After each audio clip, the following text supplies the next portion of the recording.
Welcome to money management channel. Market வந்து இப்போ பாசிட்டிவாக தான் ட்ரேட் ஆகிட்டு இருக்கு. பெரிய நெகட்டிவ் சென்டிமெண்ட் எதுவுமே கிடையாது. மார்க்கெட்டை பொறுத்த வரைக்கும் இன்னும் பாசிட்டிவாக மேலே போகிறதுக்கு தான் நிறைய வாய்ப்பு இருக்கு. இந்த மாதிரி மார்க்கெட் ஹையில் போயிட்டு இருக்கிறப்ப நிறைய கம்பெனிஸ் வந்து அவங்களோட கார்பரேட் ஆக்ஷன்ஸ் எல்லாமே அனௌன்ஸ் பண்ணிக்கிட்டே இருப்பாங்க. இது வந்து அந்த கம்பெனிஸ் எல்லாமே நெக்ஸ்ட் லெவலில் எடுத்துகிட்டு போகிறதுக்கு ரொம்ப சப்போர்ட்டிவாக இருக்கும். நம்ம இண்டிவிஜுவலாக பார்த்தீங்க அப்படின்னா ஒவ்வொரு ஸ்டாக்ஸை பற்றியும் பார்த்துருக்கோம். அதில் என்ன கார்பரேட் ஆக்ஷன்ஸ் எடுக்கிறாங்கிறத பற்றி டீட்டெயிலாகவே டிஸ்கஸ் பண்ணியிருக்கிறோம். இந்த வீடியோவில் மார்க்கெட் ஹையா இருந்தாலுமே நல்ல ஒரு அட்ராக்டிவான வேல்யூஷன்ல நல்ல ஃபியூச்சர் growth இருக்கிற ஸ்டாக்ஸோட ஒரு ஓவர்வியூ தான் வந்து பார்க்க போறோம். இவங்க என்னென்ன கார்பரேட் ஆக்ஷன்ஸ் எடுக்க போறாங்க, ஸோ இதனால வந்து இந்த கம்பெனி வந்து நெக்ஸ்ட் லெவல்ல போறதுக்கு பாசிபிலிட்டிஸ் எவ்வளவு இருக்கு, இந்த ஸ்டாக்ஸ் எல்லாம் நம்ம ஹோல்ட் பண்றதுனால கார்பரேட் ஆக்ஷன்ஸ்ல நம்ம மிஸ் பண்ணாம டெஃபினட்டா வந்து பார்ட்டிசிபேட் பண்ணோம் அப்படின்னா நமக்கு வந்து ஒரு நல்ல பெனிஃபிட்டை கொடுக்கறதுக்கு நிறைய ஆப்பர்ச்சுனிட்டிஸ் இருக்கு. இதுல ஃபர்ஸ்ட் ஸ்டாக்கா நம்ம பார்க்க போறது டாடா மோட்டார். டாடா மோட்டாரை பத்தி நம்ம டீடைலாவே டிஸ்கஸ் பண்ணிட்டோம். கூடிய சீக்கிரம் இதுல இருக்கிற டிவிஆரை வந்து டீலிஸ்ட் பண்ண போறாங்க. டீலிஸ்ட் பண்ணிட்டு அதுக்கு ஈக்குவலண்டா வந்து டாடா மோட்டார் ஷேர்ஸ் வந்து கொடுக்க போறாங்க. தென் டாடா மோட்டார் ஷேர்ஸ் வந்து அப்புறம் டிமெர்ஜ் பண்ண போறாங்க. அது வந்து பாத்தீங்க அப்படின்னா பேசஞ்சர்ஸ் வெஹிக்கிள்ஸ் தனியாகவும் கமர்ஷியல் வெஹிக்கிள் தனியாகவும் ஸ்பிளிட் பண்ண போறாங்க. இதை பத்தி நம்ம டீடைலாவே டிஸ்கஸ் பண்ணிருக்கிறோம். டாடா மோட்டார்ல பாத்தீங்க அப்படின்னா ரெண்டு டைப் ஆஃப் ஷேர்ஸ் வந்து ட்ரேட் ஆயிட்டு இருக்கு. நார்மல் ஷேர்ஸ் தனியா ட்ரேட் ஆகுது, டிவிஆர் ஷேர்ஸ் வந்து தனியா ட்ரேட் ஆகுது. இப்போ வந்து டாடா மோட்டார்ல டிவிஆர்ல 10 ஷேர்ஸ் இருக்கு அப்படின்னா அதுக்கு ஈக்குவலண்டா வந்து டாடா மோட்டார் ஷேர்ஸ் வந்து 7 ஷேர்ஸ் கொடுக்க போறாங்க. இது ரெண்டுக்கு இருக்கிற மெயின் டிஃபரன்ஸே voting ரைட்ஸ் தான். ஸோ இந்த கார்பரேட் ஆக்ஷன்ஸ் மூலமா வந்து இன்னும் டாடா மோட்டார் ஷேர் மட்டும்தான் மார்க்கெட்ல ட்ரேட் ஆக போகுது. டாடா மோட்டார் ஷேர் வந்து ட்ரேட் ஆனதுக்கு அப்புறம் பாத்தீங்க அப்படின்னா இது வந்து கமர்ஷியல் வெஹிக்கிள் தனியாகவும் பேசஞ்சர் வெஹிக்கிள்ஸ் தனியாகவும் பிரிக்க போறாங்க டாடா மோட்டார்ல. தென் இதுல வந்து ஒரு ஃபைனான்ஸ் கம்பெனி இருக்கு. அதை வந்து டாடா மோட்டார் ஃபினான்ஸ் கம்பெனியை வந்து கூடிய சீக்கிரம் வந்து டாடா கேபிட்டலோட மெர்ஜ் பண்றதுக்கு நிறைய வாய்ப்பு இருக்கு. இந்த டீலிஸ்டிங்க்கு அப்புறம் பாத்தீங்க அப்படின்னா கூடிய சீக்கிரம் வந்து இந்த டிமெர்ஜர் ப்ராசஸே நடக்க போகுது. டாடா மோட்டார் வந்து பாத்தீங்க அப்படின்னா நம்ம டிஸ்கஸ் பண்ணப்பெல்லாம் வந்து ஒரு அட்ராக்டிவான வேல்யூஷன்ல இருந்துச்சு. இப்போ வந்து மார்க்கெட்டோட ஹை எந்த அளவுக்கு ரீச் ஆயிருக்கோ அந்த அளவுக்கு டாடா மோட்டார் ஷேரும் வந்து நல்ல ஒரு பீக்கை தொட்டுருச்சு. கூடிய சீக்கிரம் வந்து இந்த ஸ்பிளிட் எல்லாம் நடக்கிறப்ப டாடா மோட்டார் ஷேர் வச்சிருக்கிறவங்க ஒரு ஷேர் வந்து இந்த ரெண்டு கம்பெனியா மாறும். அப்படி மாறுறப்ப வந்து பாத்தீங்க அப்படின்னா ஃபியூச்சர் growth நல்லா இருக்கும். ஸோ இந்த ஸ்டாக்கை வந்து மெயின்டைன் பண்றவங்க அப்படியே ஹோல்ட் பண்ணுங்க. எதையுமே வந்து செல் பண்ணிடாதீங்க. ரேட் வந்து ஜாஸ்தி ஆயிடுச்சுன்னா இன்னும் வந்து இவங்க நிறைய கார்பரேட் ஆக்ஷன்ஸ் எடுத்துட்டு இருக்காங்க. இவி செக்டர்ல இவங்க வந்து டாப் பிளேயரா இருக்காங்க. இந்த மாதிரி இவங்க இருக்கிற கடன் எல்லாமே வந்து டாடா மோட்டார் ஃபினான்ஸ் கம்பெனி கீழே போச்சு அப்படின்னா டெப்ட் ஃப்ரீ கம்பெனியா மாறுறதுக்கு வாய்ப்பு இருக்கு. அப்படி மாறுறப்ப இதோட வேல்யூ வந்து இன்னும் ஹை ஆகும். மார்க்கெட்ல இன்னும் இது பீக்குல போறதுக்கு நிறைய ஆப்பர்ச்சுனிட்டிஸ் இருக்கு. நெக்ஸ்ட் ஸ்டாக் பாத்தீங்கன்னா ஐடிசி. ஐடிசியை பத்தி நம்ம டீடைலாவே டிஸ்கஸ் பண்ணிட்டோம். கூடிய சீக்கிரம் வந்து ஐடிசில இருந்து ஐடிசி ஹோட்டல் வந்து டிமெர்ஜ் பண்ண போறாங்க. அதையுமே வந்து இந்த இயர் எண்டுக்குள்ள, அதாவது இன்னும் ஒரு 6 மாசத்துக்குள்ள இந்த டிமெர்ஜர் எல்லாமே கம்ப்ளீட் ஆயிரும். இப்ப நடந்த ரிசல்ட்ஸ் போர்ட் மீட்டிங்ல வந்து அனௌன்ஸ் பண்ணியிருக்கிறாங்க. இப்போ 10 ஷேர்ஸ் இருக்கு அப்படின்னா அதுக்கு ஈக்குவலண்டா வந்து ஒரு ஷேர் வந்து கொடுக்க போறாங்க. ஐடிசி ஹோட்டலை பொறுத்த வரைக்கும் பாத்தீங்க அப்படின்னா அதுல 40% ஹோல்டிங்ஸ் வந்து ஐடிசியே மெயின்டைன் பண்ண போறாங்க. ரிமைனிங் இருக்கிற 60% தான் வந்து ஷேர் ஹோல்டருக்கு பிரிச்சு கொடுக்க போறாங்க. ஸோ ஐடிசியை பொறுத்த வரைக்கும் இப்ப நடந்த பட்ஜெட்ல டொபாக்கோ சைடு எந்த ஒரு டாக்ஸும் இவங்க வந்து புதுசா அனௌன்ஸ் பண்ணாதனால ஐடிசி வந்து ஒரு நல்ல ரேலியை கொடுத்துருச்சு. அதோட ப்ரீவியஸ் ஹையான 500 இப்ப பீட் பண்ணி 510 வரைக்கும் போயிட்டு இப்ப 500 ட்ரேட் ஆயிட்டு இருக்கு. கூடிய சீக்கிரம் இந்த ஹோட்டலோட ஷேரும் நமக்கு கிடைக்க போகுது. இது இல்லாம இதுல இன்னும் நிறைய பிசினஸ் இருக்கு ஐடிசில. அந்த ஐடிசி பிசினஸ் எல்லாம் தனியா டிமெர்ஜ் ஆகிறப்ப நமக்கு இன்னும் நல்ல பெனிஃபிட் கொடுக்கறதுக்கு வாய்ப்பு இருக்கு. அட்ராக்டிவான வேல்யூஷன்ல இருக்கிறதுனால ஐடிசி ஸ்டாக்கை வந்து நீங்க அப்படியே ஹோல்ட் பண்ணுங்க. இன்னுமே வந்து ஆப்பர்ச்சுனிட்டி கிடைச்சிச்சு அப்படின்னா அக்குமுலேட் பண்ணுங்க. ஃபியூச்சர்ல இதெல்லாம் வந்து நம்பர் ஆஃப் கம்பெனிஸா மாறதுக்கு வாய்ப்பு இருக்கு. அப்ப எல்லா ஸ்டாக்குமே வந்து நல்ல ஒரு ரிட்டர்ன் கொடுக்கறதுக்கு நிறைய ஆப்பர்ச்சுனிட்டிஸ் இருக்கு. ஐடிஎஃப்சி ஃபர்ஸ்ட் பேங்கை பொறுத்த வரைக்கும் இதை வந்து லாஸ்ட் 2-3 இயர்ஸா ஹோல்ட் பண்றவங்களுக்கு ஒரு பெரிய ரிட்டர்னாவே இந்த ஸ்டாக் கொடுக்காம தான் இருக்கு. ஐடிஎஃப்சி ஃபர்ஸ்ட் பேங்கை பொறுத்த வரைக்கும் பாத்தீங்க அப்படின்னா பெரிய ரிட்டர்ன் இல்லாதனால எல்லாம் வச்சிருக்கிறவங்களுக்கே கொஞ்சம் போர் அடிச்சிருக்கு. இருந்தாலுமே இந்த கம்பெனி வந்து லாங் டேர்ம்ல ஒரு நல்ல ரிட்டர்னை கொடுக்கக்கூடிய ஸ்டாக்ஸ் தான். இப்போ வந்து ரிசல்ட்ஸும் வந்து அந்த அளவுக்கு அட்ராக்டிவா இல்லாதனால இந்த ஸ்டாக் வந்து கொஞ்சம் கரெக்ஷன் ஆயிருக்கு.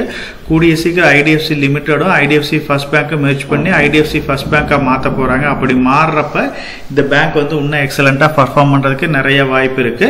ஸோ ஐடிஎஃப்சி லிமிட்டட்ல நீங்க 100 ஷேர்ஸ் வச்சிருக்கீங்க அப்படின்னா அதுக்கு ஈக்குவல் ஈக்குவலண்டா IDFC ஃபர்ஸ்ட் பேங்க்ல வந்து 155 ஷேர் கொடுக்க போறாங்க. இவங்க வந்து ரீட்டைல் அது இல்லாம பாத்தீங்க அப்படின்னா நிறைய கார்ப்பரேட் லோன்ஸ் எல்லாமே வந்து கொடுத்துட்டு இருக்கிறதுனால இவங்களோட ஃபியூச்சர் growth வந்து நல்லா இருக்கிறதுக்கு நிறைய வாய்ப்பு இருக்கு. இந்த கம்பெனியை பொறுத்த வரைக்கும் நல்ல growth oriented பேங்கா இருக்கிறதுனால ICICI HDFC இந்த மாதிரி மார்க்கெட் லீடருக்கு ஈக்குவலாவே இது ட்ரேட் ஆயிட்டு இருக்கு. ஸோ இது வந்து 5 to 10 இயர்ஸ் நம்ம வெயிட் பண்ற அப்படி இருந்தா இந்த ஸ்டாக் எல்லாமே வந்து எக்ஸலண்டான ரிசல்ட்ஸ் கொடுக்கறதுக்கு நிறைய வாய்ப்பு இருக்கு.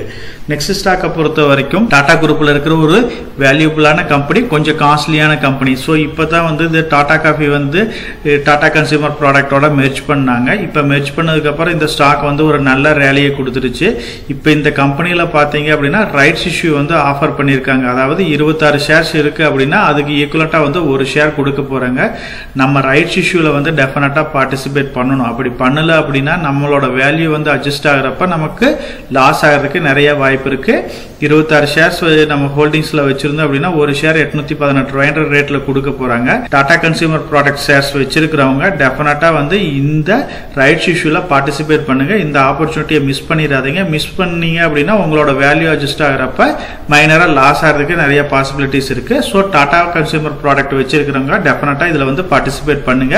ரெக்கார்ட் டேட் எல்லாமே வந்து கம்ப்ளீட் ஆயிருக்குன்னு நினைக்கிறேன். நெக்ஸ்ட் மந்த்ல வந்து இந்த ப்ராசஸ் எல்லாமே கம்ப்ளீட் ஆயிரும். பிர்லா குரூப்ல இருக்கிற ஒரு முக்கியமான கம்பெனி தான் வந்து அல்ட்ராடெக் சிமெண்ட்ஸ். அல்ட்ராடெக் சிமெண்ட்ஸை பத்தி நம்ம டீடைலாவே டிஸ்கஸ் பண்ணிருக்கோம். இருந்தாலுமே இந்த அல்ட்ராடெக் வந்து கண்டினியூஸா வந்து இவங்க நிறைய கம்பெனிஸை வந்து அக்வயர் பண்ணிக்கிட்டே இருக்கிறாங்க. இவங்க வந்து கேசவராம் சிமெண்ட்ஸை வந்து அக்வயர் பண்றாங்க. அது இல்லாம பாத்தீங்க அப்படின்னா இந்தியா சிமெண்ட்ஸ் இப்பதான் ரீசெண்டா வந்து அக்வயர் பண்ணிருக்காங்க. இந்த மாதிரி கண்டினியூஸா வந்து இவங்க சிமெண்ட் செக்டர்ல வந்து கம்பெனிஸ் எல்லாமே அக்வயர் பண்ணி ஒரு மார்க்கெட் லீடரா ஆல்ரெடி இருக்காங்க. இருந்தாலுமே இவங்களோட வால்யூமே வந்து ஜாஸ்தி பண்ணிக்கிட்டே போயிட்டே இருக்கிறாங்க. இவங்களுக்கு இப்ப காம்படிட்டரா இருக்கிற கம்பெனின்னு பாத்தீங்க அப்படின்னா அதானியோட ACC இருக்கு, அதே மாதிரி அம்புஜா சிமெண்ட்ஸ் இருக்கு. அதுவும் மெர்ஜ் ஆகிறப்ப இவங்களுக்கும் வந்து ஒரு ஹெவியான காம்படிஷனை கிரியேட் பண்றதுக்கு நிறைய வாய்ப்பு இருக்கு. இந்த மாதிரி சிமெண்ட் செக்டரை பொறுத்த வரைக்கும் பிர்லாவுக்கும் அதானிக்கும் நிறைய காம்படிஷன் வர்றதுக்கு ஃபியூச்சர்ல நிறைய வாய்ப்பு இருக்கு. ஸோ அதனால பாத்தீங்க அப்படின்னா இவங்க கண்டினியூஸா வந்து அக்வயர் பண்ணிக்கிட்டே இருக்காங்க. கேசவராம் சிமெண்ட்ஸை பொறுத்த வரைக்கும் கூடிய சீக்கிரம் வந்து அல்ட்ராடெக் சிமெண்ட்ஸோட ஷேர்ஸா வந்து மாத்தி கொடுக்க போறாங்க. கூடிய சீக்கிரம் வந்து இந்தியா சிமெண்ட்ஸ் இதே மாதிரி கன்வெர்ட் பண்றதுக்கு நிறைய வாய்ப்பு இருக்கு. லாங் டேர்ம் பாயிண்ட் ஆஃப் வியூல இவங்கெல்லாம் வந்து எக்ஸலண்டா பர்ஃபார்ம் பண்றதுக்கு நிறைய வாய்ப்பு இருக்கு. ஏன்னா இந்தியா வந்து ஒரு க்ரோவிங் கண்ட்ரி, இன்ஃப்ராஸ்ட்ரக்சர்ல வந்து நல்ல ஒரு இம்ப்ரூவ்மெண்ட் இருக்கும். அப்படி இருக்கிறப்ப இந்த ஸ்டாக்ஸ் எல்லாமே நல்லா பர்ஃபார்ம் பண்றதுக்கு நிறைய வாய்ப்பு இருக்கு. இப்ப எப்படி டெலிகாம் பிசினஸ் பொறுத்த வரைக்கும் ஜியோவும் ஏர்டெல் மோனோபோலியா 2 கம்பெனி ஃபங்க்ஷன் ஆகுதோ அதே மாதிரி சிமெண்ட் இண்டஸ்ட்ரியோட அல்ட்ராடெக் சிமெண்ட் அதாவது பிர்லா குரூப்பும் அதானி குரூப்பும் வந்து காம்படிட் பண்றதுக்கு நிறைய வாய்ப்பு இருக்கு. இவங்க 2 பேருமே வந்து மார்க்கெட் லீடர்ல ஹெவியான காம்படிஷனை கிரியேட் பண்றதுனால அதர் கம்பெனிஸ் எல்லாமே இல்லாம கூட போகலாம். ஸோ அதனால வந்து இந்த மாதிரி ஹை குவாலிட்டி ஸ்டாக்ஸ்ல எல்லாமே வந்து ஹோல்டிங்ஸ் வச்சிருந்தீங்க அப்படின்னா கண்டினியூ பண்ணுங்க. இது வந்து எல்லா வகையிலையும் நமக்கு லாங் டைம்ல நல்ல வெல்த்தை கிரியேட் பண்ணி கொடுக்குற ஸ்டாக்கா தான் அமையும். நெக்ஸ்ட் ஸ்டாக் பாத்தீங்க அப்படின்னா டாக்டர் ரெட்டி வரைக்கும் 6500 ரூபாய்க்கு மேல ரேட் ட்ரேட் ஆயிட்டு இருக்கு. ஃபார்மா கம்பெனி வந்து நல்ல ஃபியூச்சர் growth இருக்கிறது.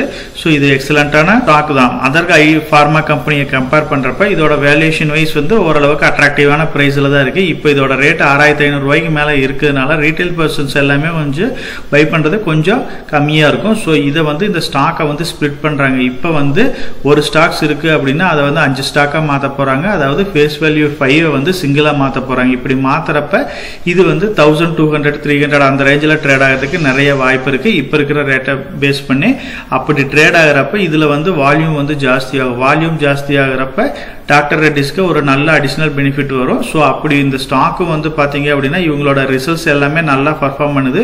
ஃபியூச்சர்ல வந்து இவங்க டாலர் ரெவன்யூ பிசினஸ்ங்கிறதுனால நல்லா இம்ப்ரூவ் ஆகிறதுக்கு நிறைய வாய்ப்பு இருக்கு. ஸோ ஃபார்மா கம்பெனியை பொறுத்த வரைக்கும் டாக்டர் ரெட்டி வந்து ஒரு தவிர்க்க முடியாத கம்பெனியா தான் இருக்கு. நல்ல ஃபியூச்சர் growth இருக்கு. டெஃபினட்டா இந்த கம்பெனியை ஹோல்ட் பண்றவங்க லாங் டேர்ம் பாயிண்ட் ஆஃப் வியூல இதை ஹோல்ட் பண்ணுங்க. நல்ல ஒரு பெனிஃபிட்டையும் கொடுக்கும். சப்போஸ் இப்ப வாங்க முடியலனா கூட ஆஃப்டர் ஸ்பிளிட்டுக்கு அப்புறம் ஓரளவுக்கு அட்ராக்டிவான பிரைஸ்ல வந்து குறையும். அந்த டைம்ல வந்து இதுல இன்வெஸ்ட் பண்ணி வச்சீங்கனாலும் லாங் டேர்ம்ல இதெல்லாம் வந்து ஒரு நல்ல வெல்த்தை கிரியேட் பண்ணி கொடுக்கும். இப்ப பார்த்த ஸ்டாக்ஸ் எல்லாமே ஆல்ரெடி நம்ம பார்த்ததா தெரிஞ்ச இன்ஃபர்மேஷன் தான். ஸோ இது எல்லாமே பாத்தீங்க அப்படின்னா தனித்தனியா நம்ம பார்த்துறப்ப இதுல வந்து எல்லா ஸ்டாக்ஸ் ஸ்டாக்ஸையும் வந்து கம்பைன் பண்ணி பார்த்துருக்கோம்.